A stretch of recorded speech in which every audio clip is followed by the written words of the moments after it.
Bonjour tout le monde. Il a plu au Seigneur que je fasse mon témoignage aujourd'hui de manière publique. Voilà. Toute petite, je suis tombée sous des livres d'adultes et les choses ont changé dans ma vie. Donc à partir de ces jours-là, je me suis mise à reproduire ce que je faisais dans ces livres avec d'autres petits-enfants de mon âge. Et cette chose a gangréné dans ma vie jusqu'à ce que toute ma famille était au courant de ça. Je me souviens d'un jour où il y a eu une grande réunion de famille, où mes grands-parents étaient là, où cette chose avait été évoquée. Mes parents étaient là aussi, mais ils n'avaient pas suffisamment de force pour me le dire ouvertement. C'était très délicat. Mais malgré cela, cette chose continuait à gangréner en moi. Dans ma famille, j'étais connue pour ça en fait. J'étais connue pour pratiquer ce genre d'action avec d'autres enfants, d'autres jeunes de mon âge. Cette chose et cette réputation avaient engendré le rejet de ma famille et ça m'avait conduit aussi à régresser à l'école. J'ai redoublé plusieurs fois mes classes jusqu'en terminale. Vers l'âge de 14 ans, mon père décède. Suite à ce décès et au rejet de ma famille, à cause de cette chose, adolescente, je suis tombée dans la dépression et j'ai commencé à avoir des pensées homosexuelles. Et les choses que je faisais en tant que petite, c'est comme si elles étaient restées en moi. Donc, vers l'âge de 14 ans, mon père décède. Et c'est à ce moment-là que j'ai tout arrêté avec toute ma famille, les gens de ma famille. Mais j'ai continué jusqu'à 15 ans avec une fille qui avait un an de plus que moi, donc 16 ans. Dans un endroit bien précis. Alors, en moi, c'était lié à un comportement d'homme viril.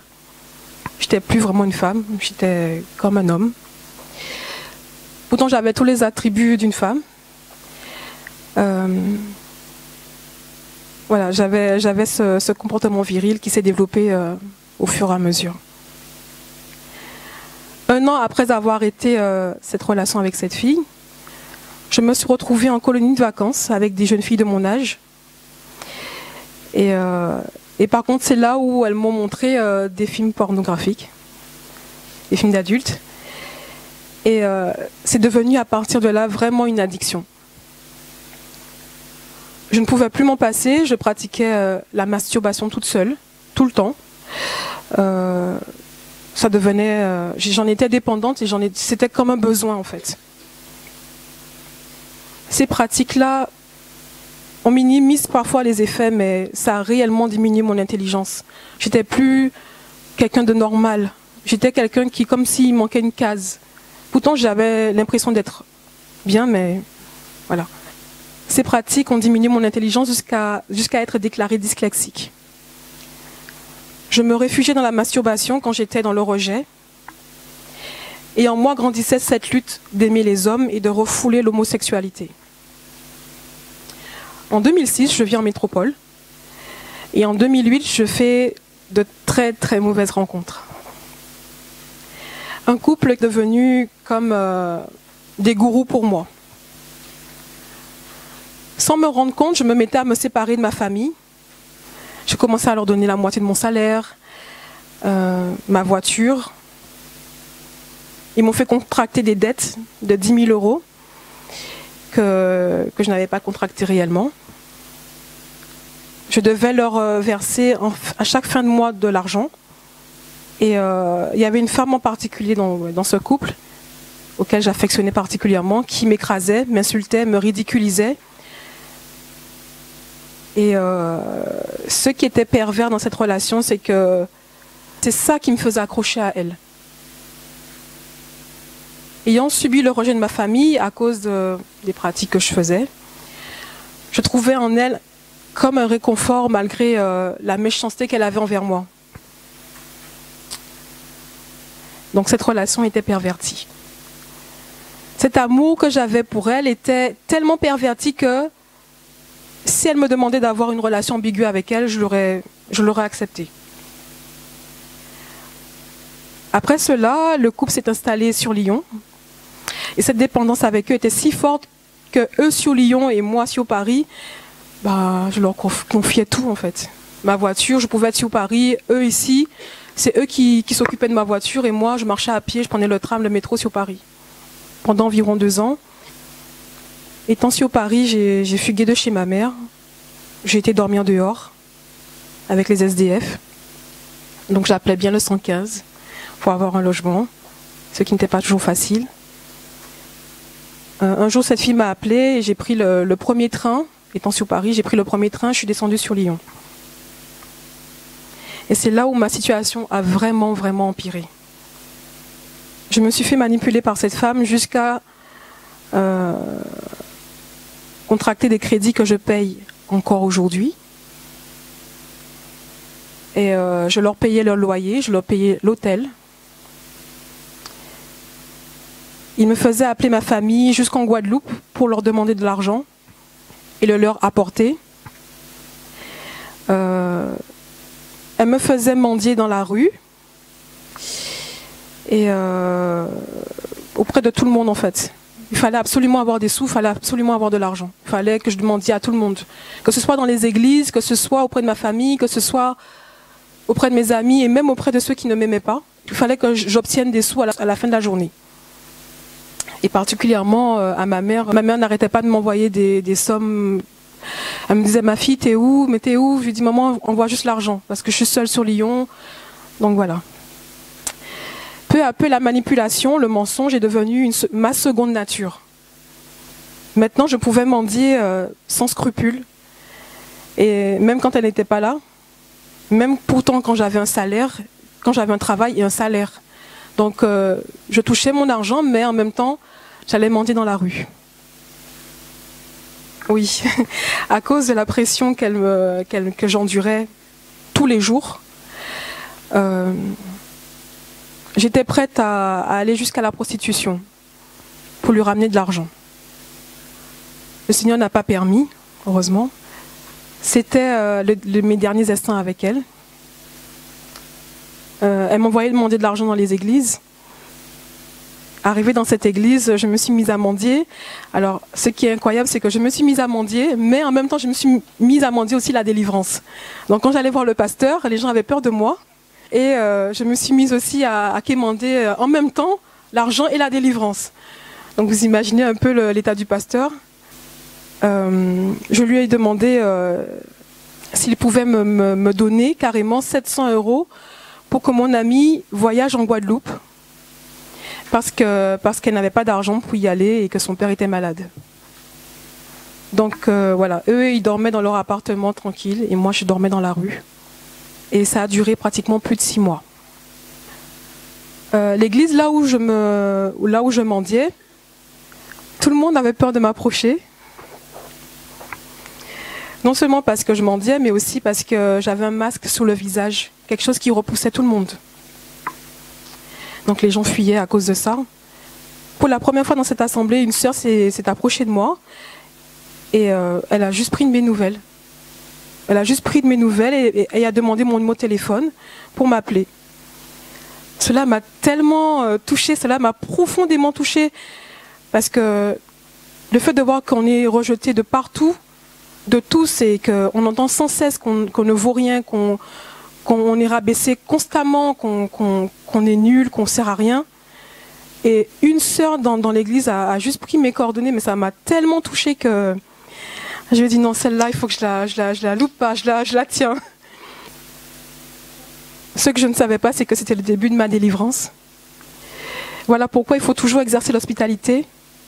Comme il est écrit en Romains 12, verset 13, nous ne devons pas faire de distinction dans l'église.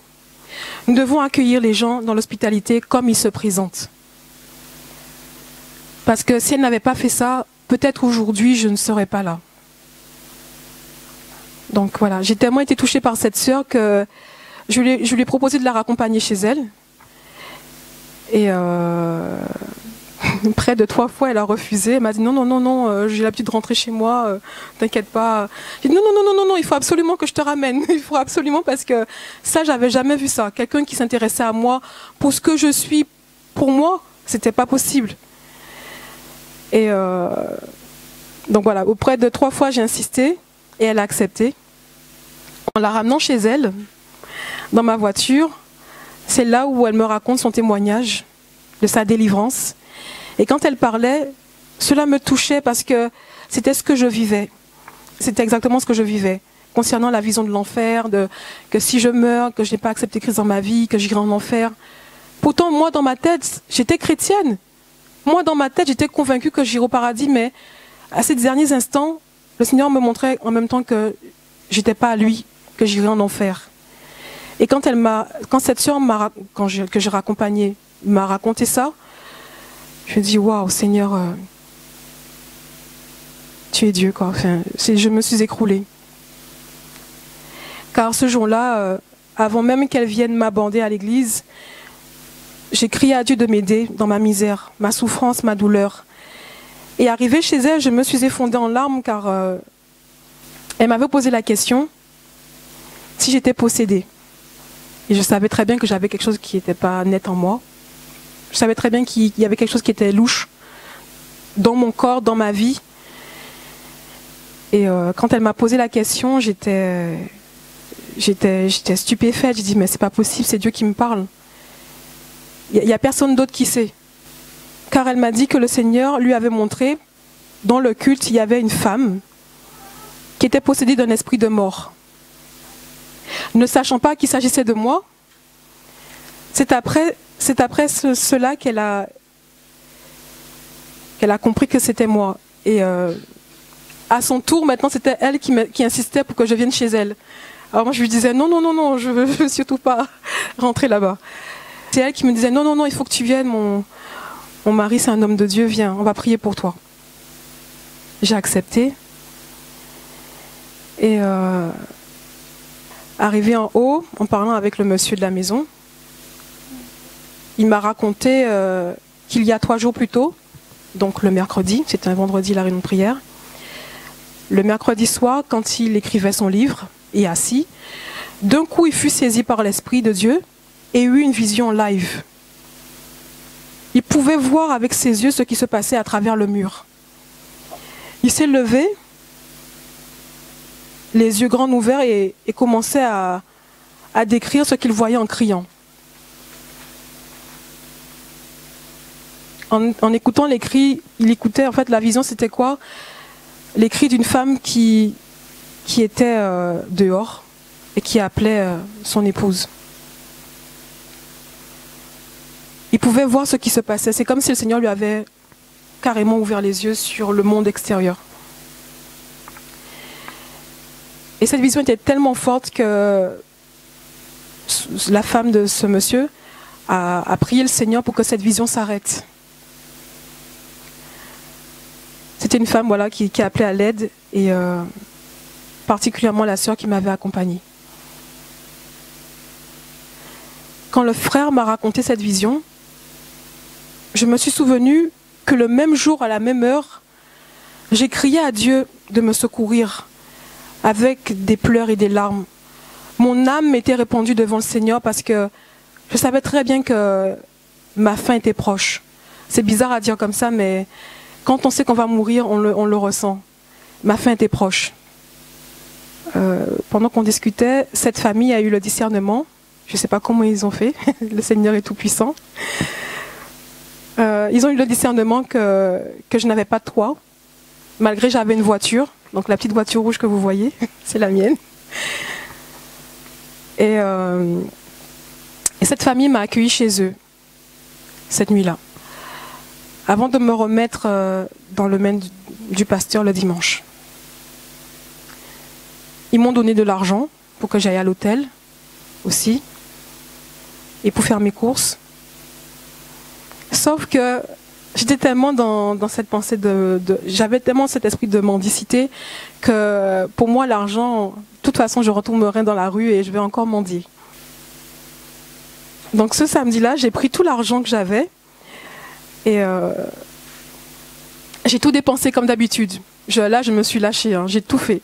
J'ai pris l'argent, au lieu d'aller prendre une chambre d'hôtel, au contraire, c'est là où j'ai pris l'argent pour acheter des choses, acheter à manger, acheter des couches, acheter des vêtements, enfin.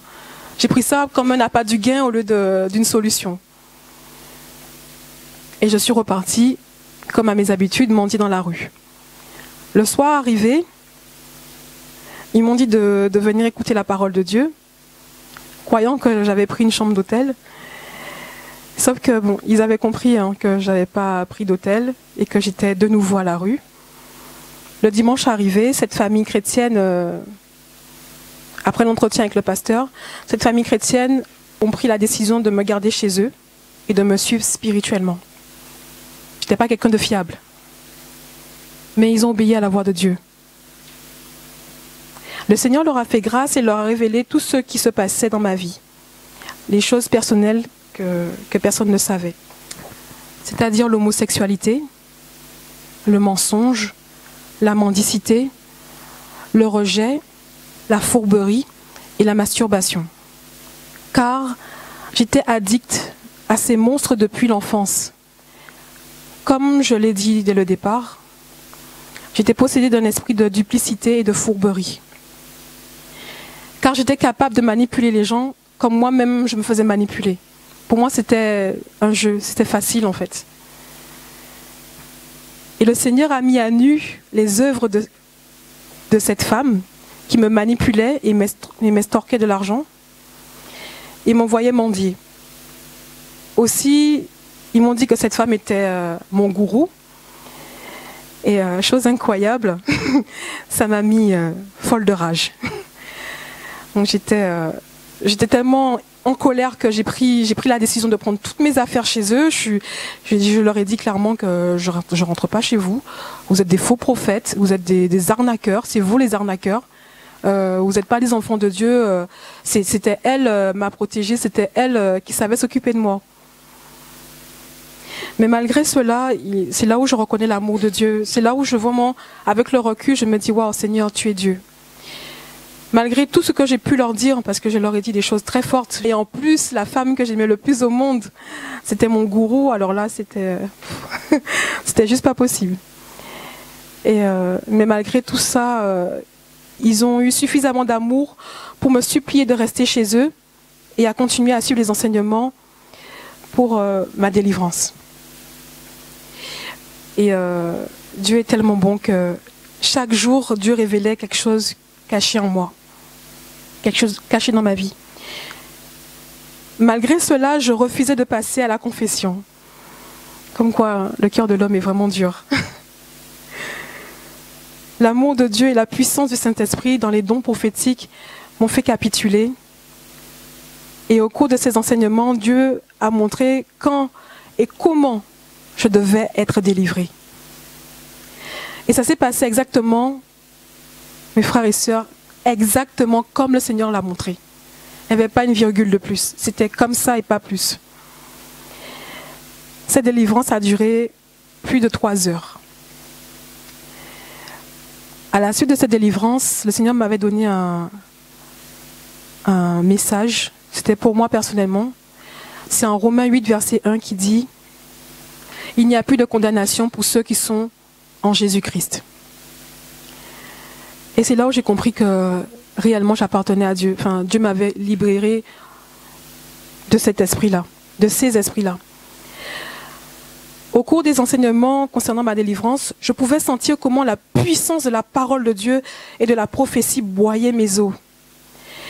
Et quand les Écritures disent que la parole est un manteau qui brise le roc, en Jérémie 23, verset 29, je l'ai vraiment expérimenté.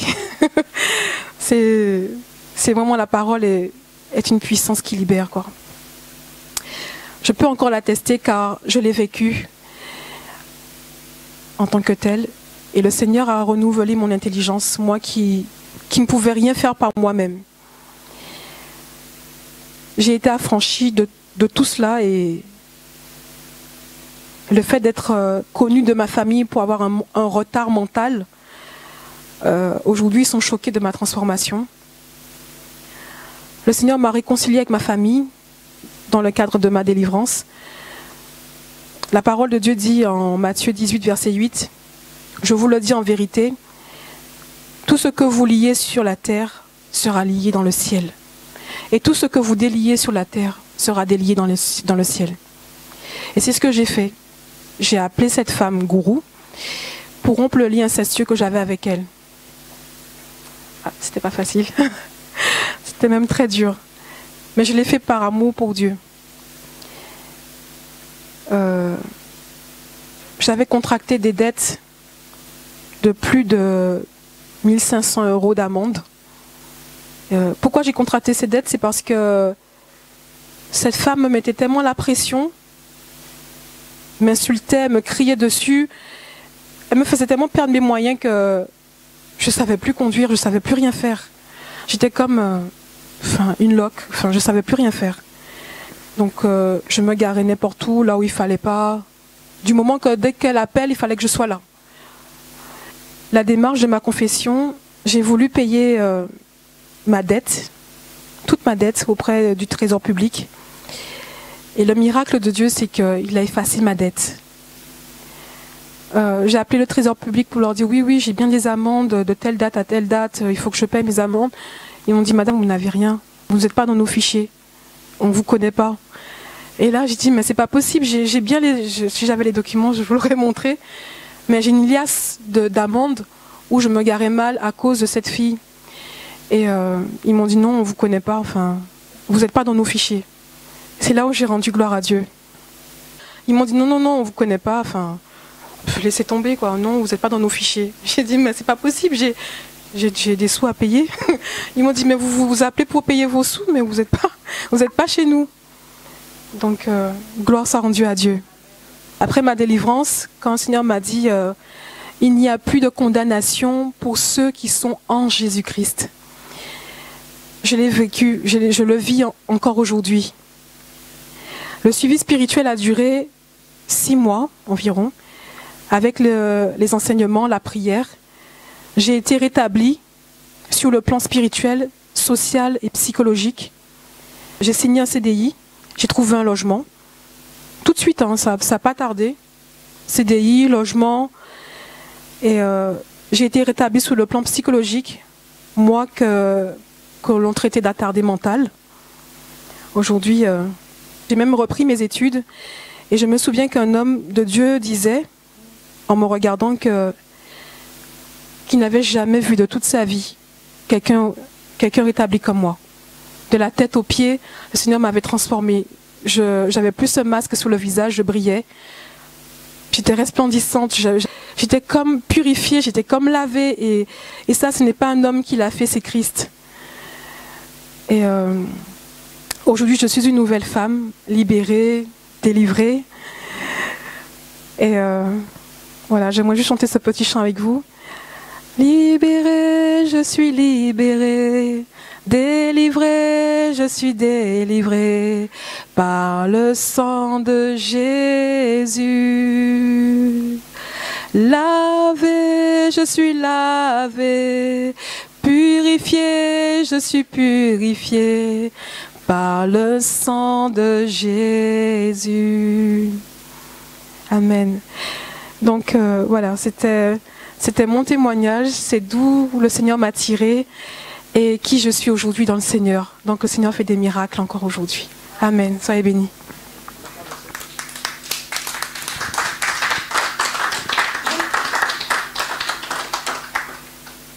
Cette chose que vous voyez là. Vas-y ma soeur, lève-toi. Déjà avant que je commente, nous allons prier pour que le Seigneur envoie le mari. Amen. Tous vous levez vos mains vers cette soeur pour que ce mari arrive maintenant là. Pas demain. On va tous se lever. On va étendre la main vers la soeur pour que le mari vienne maintenant là. Tout de suite. Prions tous le Seigneur. Alléluia. Amen. La soeur que vous voyez là, ouais, elle est très féminine. Mais cette soeur que vous voyez là, quand elle n'était pas encore transformée par le Seigneur, quand elle parlait là, tu trembles, hein, mon frère, tu vas trembler. Je vous assure, hein, quand elle parlait là, sa voix a changé. Cette transformation n'est pas seulement spirituelle, mais aussi physique. Cette soeur a été comme un homme. Quand même quand elle marchait, quand elle posait le pied, je disais, ah, il faut que je fasse attention. Hein. Si vous connaissez les filles des cités là, elle était comme les filles des cités, qui s'habillent en jogging, Amen. Nous bénissons le Seigneur. Nous avons plusieurs leçons.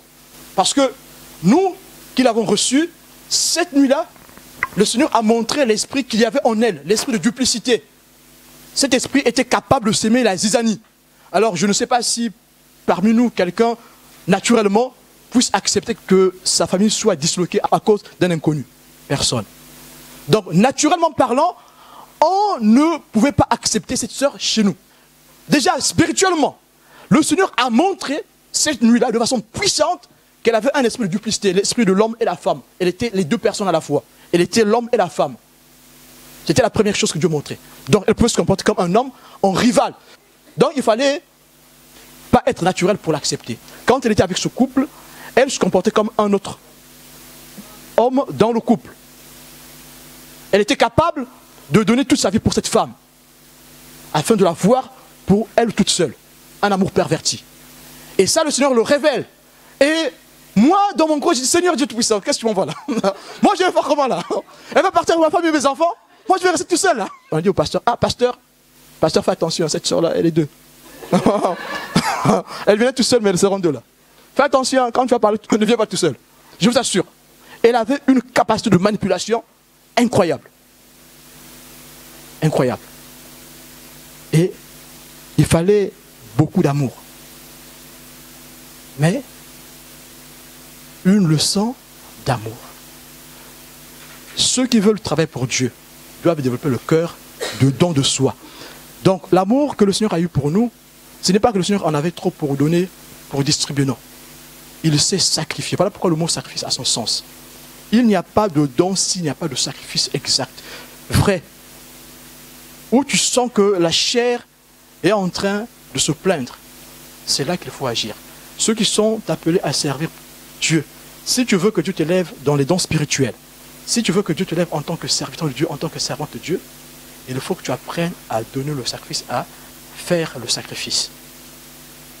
Et je vous assure, on était déjà dans le ministère, mais je peux encore témoigner ce matin que ce sacrifice que nous avons fait pour cette sœur était une porte ouverte dans les dons spirituels. Une porte ouverte dans les dons spirituels. Il ne fallait pas la recevoir. C'était un danger. Mais sauf que c'est quand les gens repoussent qu'il faut aller. Vous savez, Paul est allé jusqu'au bout. Les prophètes, vous savez le prophète qui avait prophétisé la famine en 70, cette famine est arrivée, il a aussi prophétisé pour Paul. Il dit que Paul, ils ont pris les sacrifices, ils ont dit, et puis c'est comme ça qu'il va à Jérusalem. Est-ce que Paul s'est défilé devant son destin? Non, Paul ne s'est pas défilé. Paul a dit, je vais là où le Seigneur m'envoie. Paul est allé à Jérusalem et la parole de Dieu s'est accomplie.